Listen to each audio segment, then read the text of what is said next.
When you think of voting, you probably picture long lines, ballots, and maybe even some heated debates.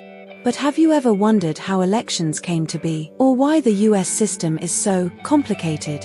It all started thousands of years ago in ancient Greece, the birthplace of democracy. Back then, voting wasn't for everyone, only male citizens could participate. And the system was direct, meaning people voted on every issue themselves. Fast forward to the late 1700s, when the United States was born.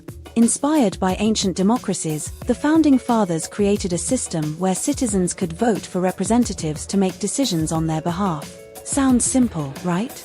But here's the twist: the US didn't go with a straightforward popular vote. Instead, they created the Electoral College, a system that gives each state a certain number of votes based on its population.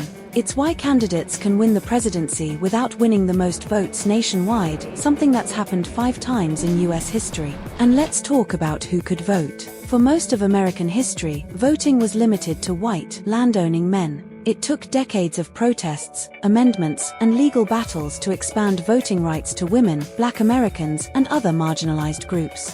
Even today, the fight for voting access continues. Here's where things get messy, and where the truth about American elections comes in. Voting in the US isn't just about showing up on election day. Every state has different rules: who can vote, how to vote, and even when to vote. From voter ID laws to early voting deadlines, the system can feel more like a labyrinth than a democratic process. And let's not forget the controversies. Gerrymandering, where voting districts are drawn to favor one political party, can drastically shape election outcomes. And debates over voter suppression and election security have made the process even more polarizing. But despite its flaws, voting remains one of the most powerful tools citizens have. Every ballot cast is a piece of a larger puzzle that shapes the country's future. So, what's the truth about American elections? They're complicated, messy, and often controversial. But they're also a cornerstone of democracy, proof that every voice has the potential to make a difference.